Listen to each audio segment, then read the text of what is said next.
Kids may be dismissed to kids worship.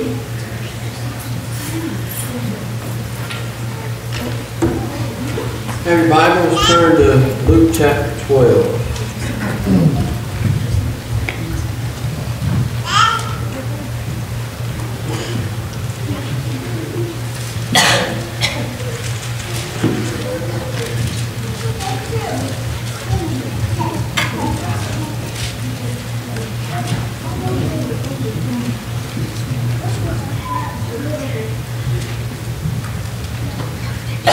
Luke chapter 12.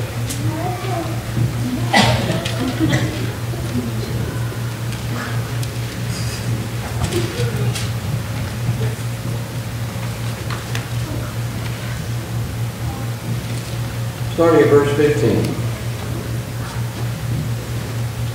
Then he said to them, beware, and be on your guard against every form of greed. For not even when one has an abundance does his life consist of his possessions. We started this series, Mastering Your Money, back on 7th.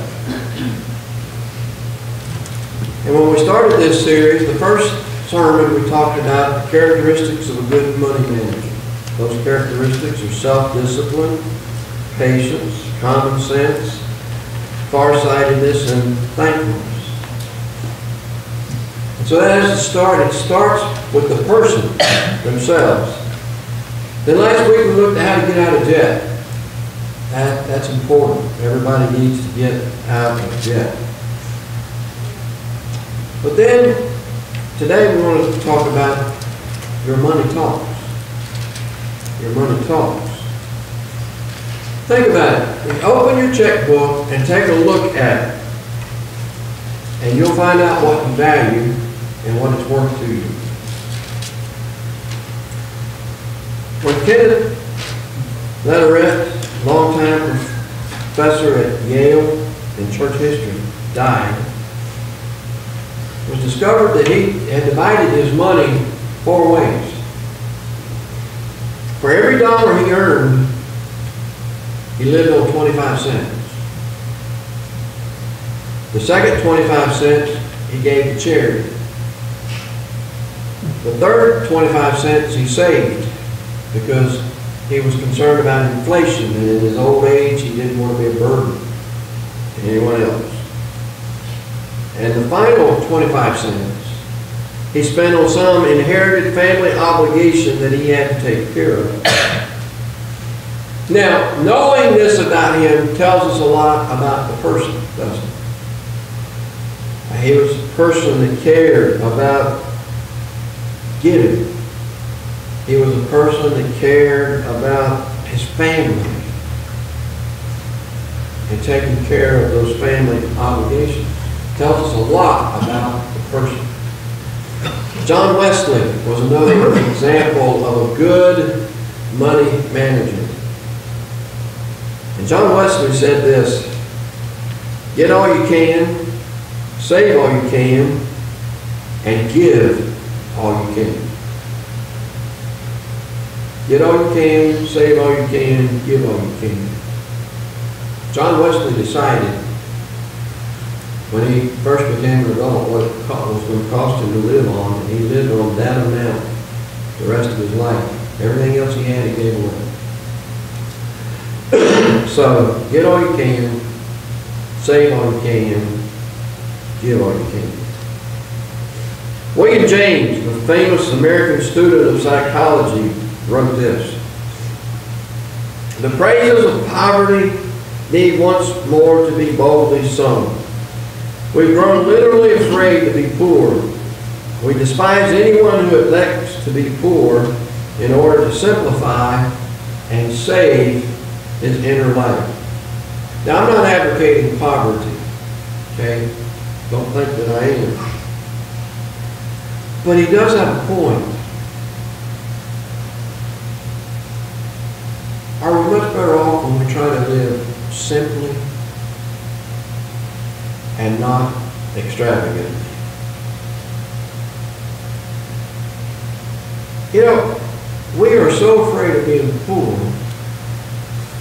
that we scratch to accumulate all that we can. Now, it's amazing what you can accumulate, not even thinking about what you can accumulate. Now, here lately, Carl and I have been trying to get rid of stuff. Right? Stuff is stuff. I mean, yeah, some of it's sentimental because it belongs to family, and you hate to turn loose of it, or it belongs to friends, and you hate to turn loose of it. But it's just stuff. You got your memories of those families, friends. Why do you need to hold on to the stuff? It's important that we not be so concerned about accumulating, but yet so often we devote all our efforts to accumulate and spend little effort on deciding how to spend or how to give our money. Jesus tells us a story about that again in Luke chapter 12, and we'll start at verse 16 now. And he told them a parable saying, the land of a rich man was very productive. And he began reasoning to himself, saying, what shall I do, since I have no place to store my crops? And then he said, this is what I will do. I will tear down my barns and build larger ones, and there I will store all my grain and all my goods. And I will say to my soul, soul, you have many goods laid up for many years to come. Take your ease, eat, drink, and be merry. But God said to him, you fool, this very night your soul is required of you, and now who will own what you have prepared? And so is the man who stores up treasures for himself and is not rich towards God. Yeah, we've heard that parable many times. Sometimes we have a hard time applying it to ourselves. But aren't we so much like that man? We accumulate stuff. We have to keep up with the Joneses and get ahead of them, you know. They buy a car, we got to buy a bigger one. Then they got to buy a bigger one. And on it goes. We accumulate, and we accumulate, and we accumulate. But what do we do with it? Just like this rich fool. And when we die, what is it going to matter what all we accumulate? Shirley Dobson tells a story one time that she and Jim were on Let's Make a Deal with Monty Hall. You know, that was the original Let's Make a Deal, not the one that's on today. And so Shirley really wanted to be on this show because she wanted to win this car. And so she fastened birds to her head and to her blouse. Excuse me. And James Dobson was holding a sign that said, my wife is for the birds. Well, their costume was good enough to get them on contestants' row. And before they knew it, they were in front of the cameras, trying to name the correct price of 4 items. And if they could name the correct price of those 4 items, they would win this brand new Camaro. And Shirley really wanted that Camaro. Jim had just graduated from college, and they had invested everything they had in his education. So they wanted that Camaro. Well, the first 3 items, they guessed within the $3 margin of what the price was. Only one more item to go, and that car would be theirs. The 4th item was a Hoover vacuum cleaner. And they missed it. They didn't get the price right. They didn't win the car. But they went home with the Hoover vacuum cleaner. And they also went home with a much more valuable prize, Shirley said. a greater appreciation for how easily greed can overcome us. I mean, you watch that show, Let's Make a Deal. Isn't that all about greed? I mean, if you've ever watched it, you know, people win a nice prize when they trade it in because they want to try to win a bigger prize. It's all about greed. Greed is something that so easily can overcome us. Materialism can become our first love, our greatest treasure, and our passion. And when that happens, we forget about God. And we don't want to forget about God. Matthew 6:21 says, "For where your treasure is, there will your heart be also." And how true that is. B.W. Johnson in the People's New Testament said, "This states a universal truth. A man's heart will be upon what he treasures most. If his treasure's in heaven, heaven will have his heart. But if his treasure's somewhere else, then that something else has his heart." Jesus said in Matthew 16:26, "For what will it profit a man if he gains the whole world and forfeits his soul?"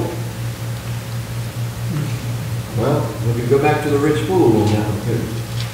And we could get an understanding of what that means and what happened to the rich fool. And who owned then all the stuff he had collected and accumulated. So, we don't want to be like the rich fool. But we need to understand what is important to us. What do we value the most? And the best place to find that answer is in your checkbook. It's in your checkbook. So let me ask you a few questions this morning about your checkbook, about what it says about you.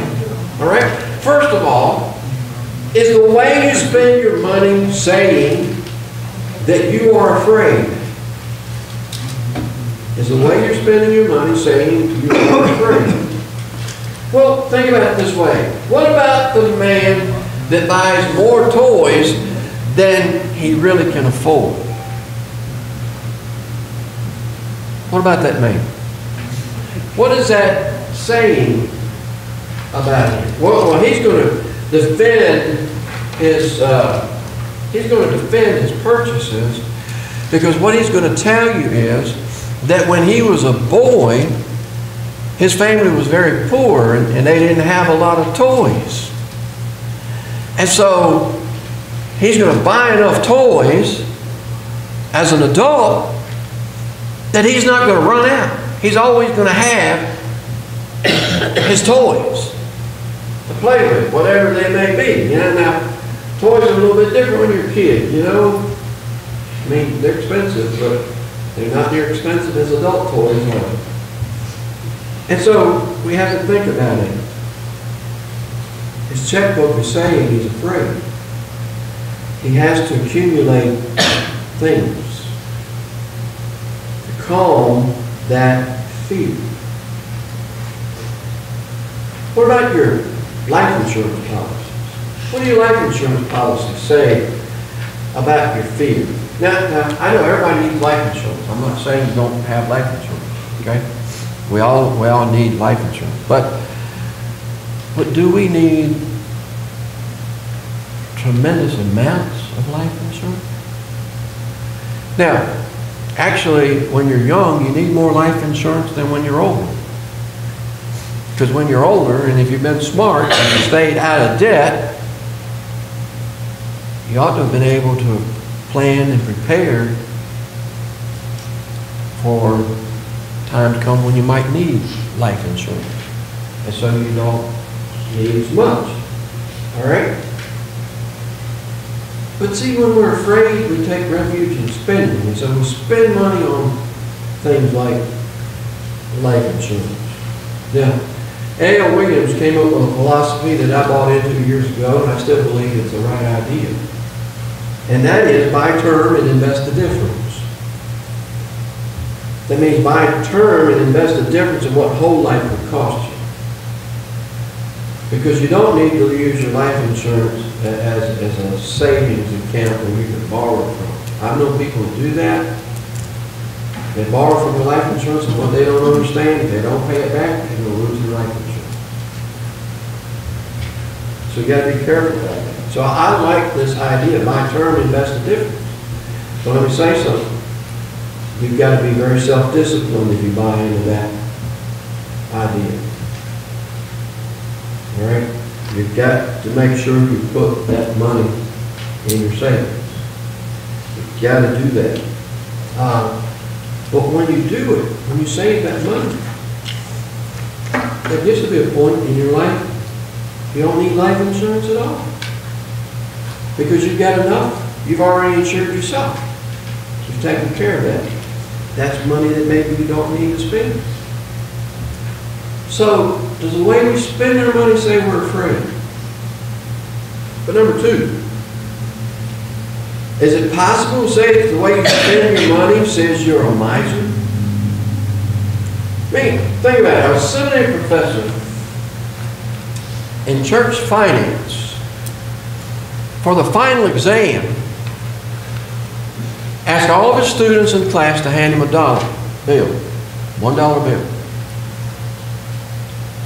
He got the dollar bills, he clipped them all together, he set them on fire and burned them, every one of them. And then, this was the question to go on the exam. How did you feel about seeing your dollar bill burning? One student replied this way: I saw my God go up in flames.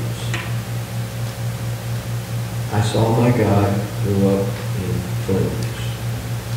More than we would like to admit, many people have money as their God. Remember the story of Midas, the king that requested that everything he touched turn to gold? Didn't work out so well when he did it. There's a story about a man in his 50s that was already fairly wealthy. He had several $1 million in the bank. He wasn't satisfied, he needed more. In his desire to have more, he divorced his wife. His daughter became very promiscuous. His sons became drunks.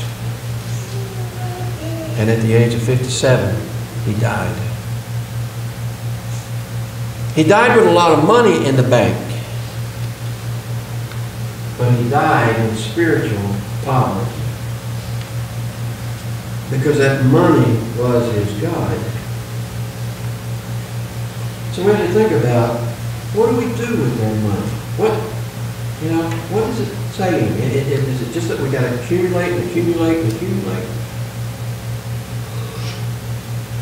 Or are we using it wisely? So, third question, does your checkbook show that you are generous? What if an auditor came to examine your accounts? Does it show that you care about other people? Do you care about people who are less fortunate than you are? Why is it that generosity seems to diminish when we gain the ability to be more generous?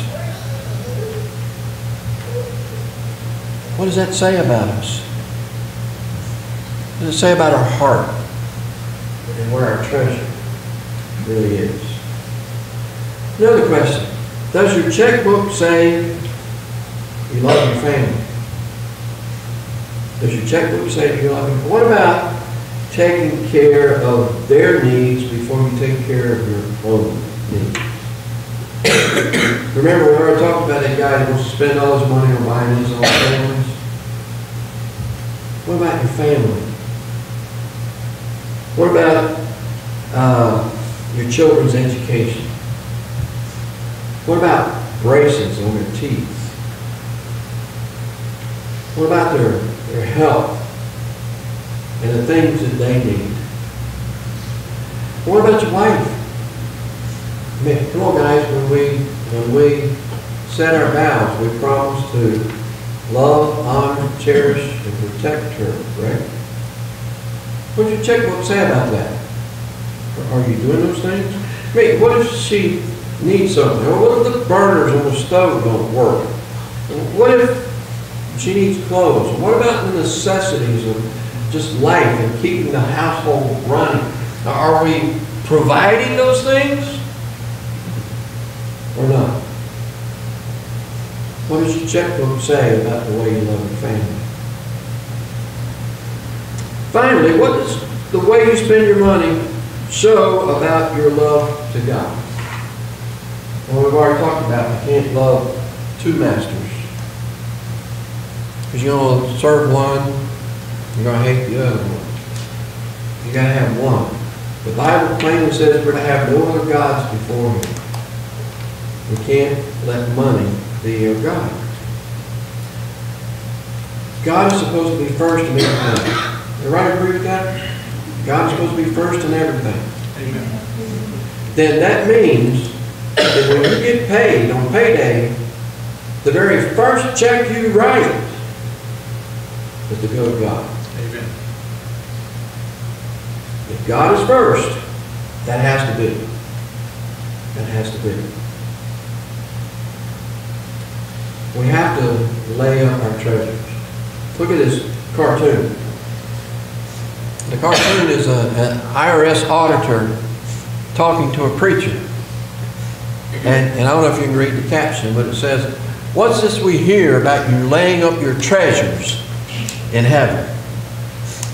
But isn't that what God told us to do? Isn't that what Jesus said in Matthew 6:19 and 20? "Do not lay up for yourselves treasures on earth where moth and rust destroy, where thieves break in and steal. But lay up for yourselves treasures in heaven where neither moth nor rust destroys and where thieves do not break in and steal." And then it continues in verse 24. "No one can serve two masters. For he'll hate the one and love the other, or he'll be devoted to one and despise the other. You cannot serve God and money." So what does your checkbook say about your love for God? What does it say? What do you value? How much is it worth? You don't know? Take a look at your checkbook. Take a look at your checkbook, because your checkbook is going to give you the answer. Now hopefully, the thing we value most is God. And we want to put it first in everything. So what is your relationship to God today? Is Jesus Christ your Lord and Savior? Have you obeyed what He told you to do? Repent? Confess? Be baptized? Walk in the dreams of life. You know those things?